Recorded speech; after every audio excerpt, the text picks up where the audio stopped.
Frères et sœurs, mes amis bien-aimés en Christ, si seulement nous pouvions reconnaître que dans l'œuvre de Dieu tout est lié à sa bénédiction, cela changerait radicalement notre service pour lui. Nous essaierons de calculer en termes de finances, d'hommes et de pain pour qu'il transforme la déficience en abondance. Sa bénédiction transcende toutes nos limitations. Quand cette vérité nous saisira véritablement, nous mettrons de côté nos manières de faire si intelligentes, nos paroles empruntées et notre travail scrupuleux. Lorsque nos ressources découleront de la bénédiction du Seigneur et que nous regarderons seulement vers lui, même si nous ne sommes pas méticuleux pour tout ce qui est de l'œuvre, et même si parfois nous faisons des erreurs, nous remarquerons que le besoin des âmes sera satisfait.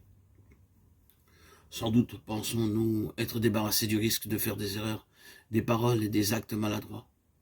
Mais nous découvrirons qu'avec la bénédiction de Dieu reposant sur nous-mêmes, ces défaillances ne pourront pas finalement être un obstacle à la réalisation de son dessein. Lorsqu'il bénit une œuvre, rien ne peut la détruire, car la puissance de transformation de sa bénédiction transcende même nos handicaps de manière positive. Aujourd'hui, nous devons veiller à vivre d'une manière agréable à Dieu, pour qu'il ne nous retire pas sa bénédiction. D'une part, nous devons apprendre à nous appuyer sur lui, et d'autre part, à combattre tout ce qui peut être un obstacle pour cela. Il ne retirera pas sa bénédiction si nous demeurons fidèles.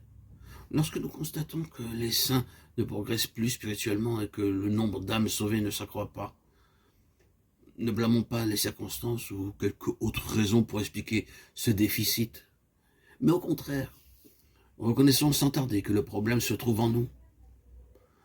Si seulement nous donnons un libre accès à Dieu, nous expérimenterons sa bénédiction avec surabondance.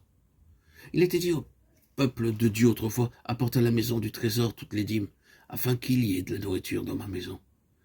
Mettez-moi de la sorte à l'épreuve, dit l'Éternel des armées, et vous verrez si je n'ouvre pas pour vous les écluses des cieux, si je ne répands pas sur vous la bénédiction en abondance.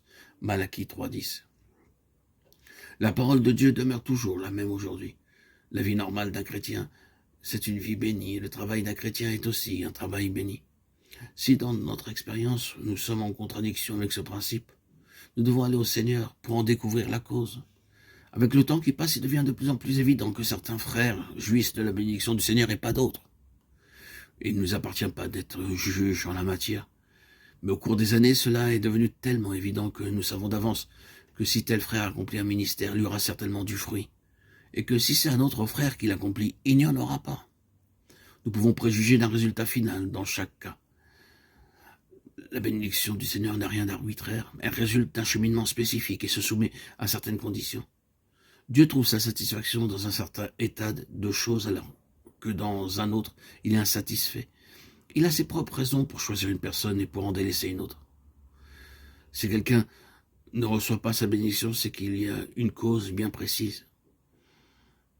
C'est pourquoi si la bénédiction ne se manifeste pas, allons devant le Seigneur et demandons-lui de nous montrer l'obstacle.